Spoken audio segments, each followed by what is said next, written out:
नमस्कार प्यारे बच्चों, बहुत बहुत स्वागत है आपका अपने YouTube channel NCERT study point पे। और मेरा नाम है अर्जुन। ठीक है, तो आगे चलते हैं। देखो, इससे पहले मैंने आपको जो आपका पहला बुक है मानव भूगोल के मूल सिद्धांत, उसका मैंने आपको जो है 9वां अध्याय शुरू करवा दिया था। उसका हमने पार्ट 1 समझ लिया था पिछले वीडियो में। तो आज हम इसी चैप्टर का पार्ट 2 समझने वाले हैं। ठीक है, उसमें मैंने आपको 2 टॉपिक कराया था। पहला कराया था अंतर्राष्ट्रीय व्यापार का इतिहास और दूसरा कराया था अंतर्राष्ट्रीय व्यापार अभी क्यों हो रहा है। ये 2 टॉपिक वहां पे हमने कवर किया था। तो आप उन 2 टॉपिक को हमारे पिछले पार्ट वाले वीडियो में समझे। ठीक है, तो शुरू करते हैं अपना पार्ट 2। और देखो, आप हमारे चैनल पे आओगे तो यहाँ पे आपको बहुत सारे प्ले लिस्ट मिल जाएंगे। तो आप यहाँ पे सभी वीडियो को देख सकते हो, न्यू कोर्स को भी ज्वाइन कर सकते हो। ठीक है, और यहाँ पे आप हमारे चैनल को सब्सक्राइब करना ना भूलें। बिल्कुल सब्सक्राइब करें और बेल आइकन पे क्लिक करें। ठीक है, तो आगे चलते हैं। देखो, आपका कोई भी सवाल रहता है, कोई भी क्वेरी रहता है तो आप मुझसे पर्सनली पूछ सकते हो। यूजर नेम आप सभी के सामने यहाँ पर लिखा हुआ है और यहाँ पे आप मुझे फॉलो करना ना भूलें। और यहाँ पे आपको टेलीग्राम ग्रुप का लिंक मिल जाएगा और हमारे यूट्यूब चैनल का लिंक मिल जाएगा। ठीक है, जिससे आपको फायदा होगा। देखो, आपने टेलीग्राम ग्रुप को ज्वाइन नहीं करा, उसको ज्वाइन करें। हमारा जो ग्रुप है वो टेलीग्राम ऐप पर है। हमारा ग्रुप है, उसका नाम है a.k.ncrt स्टडी पॉइंट। आपको वहाँ मिल जाएगा, आप ज्वाइन कर लें। ठीक है, तो हम अपना पहला बुक को शुरू कर चुके थे। इसमें मैंने आपको एक चैप्टर करा दिया था, दूसरा करा दिया था, तीसरा आपके सिलेबस में नहीं है, सॉरी। चौथा करा दिया था, 5वां करा दिया था, 6ठा करा दिया था और 7वां, 8वां और 9वां हम शुरू कर चुके हैं। 10वां नहीं आ रहा आपके सिलेबस में। तो 9वें अध्याय का जो है अंतर्राष्ट्रीय व्यापार का हमने पार्ट 1 समझ लिया था। ठीक है, आज हम पार्ट 2 देखने वाले हैं। शुरू करते हैं। देखो, इसमें हम क्या कवर करेंगे। इसमें हम सिर्फ एक टॉपिक को कवर करेंगे, जो हमारा टॉपिक है कि अंतर्राष्ट्रीय व्यापार के आधार। ठीक है, आपको मैं टॉपिक वाइज पढ़ा रहा हूं और पार्ट वाइज पढ़ा रहा हूं। वीडियो बहुत ही छोटा छोटा है ताकि आप देख सकें और आपको बिल्कुल टॉपिक वाइज बिल्कुल आसान तरीके से समझ में आ सके। इसलिए मैं आपको पार्ट वाइज पढ़ा रहा हूं, बिल्कुल ईजी तरीके से। ठीक है, सभी टॉपिक को हम कवर करेंगे आपके एनसीईआरटी बुक के अकॉर्डिंग।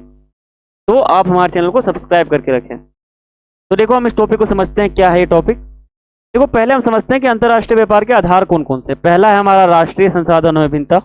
ठीक है, यानी भौतिक संरचना, जैसे मान लो भू विज्ञान है, उच्चवाच है, मृदा है, जलवायु में भिन्नता के कारण विश्व में राष्ट्रीय संसाधन असमान रूप से विपरीत है। भौगोलिक संरचना खनिज संसाधन आधार को निर्धारित करते हैं। धरातलीय जो विभिन्नताएं हैं वो फसलों और पशुओं की विभिन्नता को सुनिश्चित करती है। निम्न भूमियों में से कृषि सभ्यता, ठीक है, अधिक होती है और पर्वत पर्यटनों को आकर्षित करते हैं और पर्यटन को बढ़ावा देते हैं। ठीक है, खनिज संसाधन संपूर्ण विश्व में असमान रूप से वितरित हुआ है और खनिज जो है वो संसाधनों में बहुत ही बहुत उपलब्ध है और औद्योगिक विकास में भी बहुत ही खनिज जो है प्रदान करता है। ठीक है, दूसरा हमारा क्या है, जनसंख्या कारक। ठीक है, विभिन्न देशों में जनसंख्या के आकार, वितरण, उसकी विविधता व्यापार की वस्तुओं के कारण मात्रा को प्रभावित करती है। जैसे मान लो हमारा पहला इसका एग्जाम्पल है सांस्कृतिक कारक।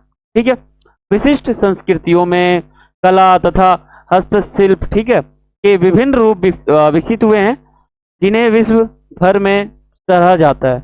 उदाहरण स्वरूप मान लो चीन द्वारा उत्पादित उत्तम कोटि का पार्सलिक। ठीक है, पार्सलिक जो हमारा एक तरह पार्सलिक लिन बोल देते हैं इसको और लिक भी कह देते हैं। ठीक है, पार्सलिक या फिर पार्सलिन। चीनी मिट्टी का बर्तन तथा ब्रोकेंड है ना, और किम साफ हो गया। और खरीदार तथा बुटकर है ना, कपड़ा ईरान के और कालीन प्रसिद्ध है। जबकि उत्तरी अफ्रीका का जो चमड़ी का है वो भी यहाँ पे बहुत ही प्रसिद्ध है। और इंडोनेशिया का बटिक मान लो छीट है वाला जो एक तरह से वस्त्र नहीं होता, वो बहुमूल्य हस्तशिल्प है। ठीक है, अब देखो दूसरा हमारा कारक तीसरा हो जाएगा आर्थिक विकास की प्रावस्था। ठीक है, देखो देशों के आर्थिक विकास की विभिन्न अवस्थाओं में व्यापार की गई है। वस्तुओं का स्वभाव प्रकार परिवर्तित हो जाता है और कृषि की दृष्टि यानी नजरिया जो है वो महत्वपूर्ण देशों में विनिर्माण की वस्तुओं के लिए कृषि उत्पादों का विनिमय किया जाता है। जबकि जो औद्योगिक राष्ट्र है वो मशीनरी और नियमित उत्पादनों का निर्यात करते हैं और खाद्यान्न और अन्य कच्चे माल पदार्थों को आयात करते हैं, खरीदते हैं। ठीक है, आयात मतलब होता है खरीदना और निर्यात मतलब होता है बेचना। विदेशी निवेश की सीमा, ये हमारा चौथा हो जाएगा कारक। विदेशी निवेश विकासशील देशों में व्यापार को बढ़ावा दे सकता है।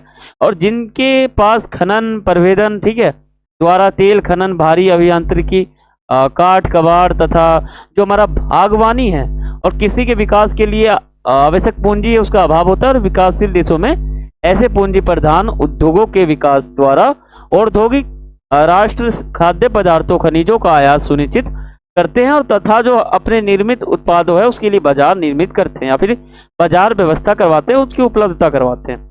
और देखो यह संपूर्ण चक्र देशों के बीच व्यापार के परिणाम को आगे बढ़ाता है।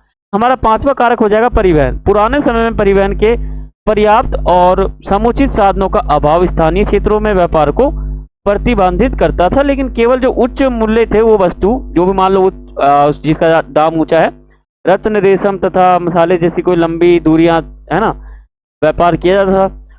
और रेल, समुद्री तथा वायु परिवहन के विस्तार को परिसीतन तथा परीक्षण ये बेहतर साधनों के साथ व्यापार के स्थानिक विस्तार का अनुभव किया है। ठीक है, यहाँ पे हमारा पार्ट सेकंड खत्म हो जाता है। अंतरराष्ट्रीय व्यापार जो हमारा 9वां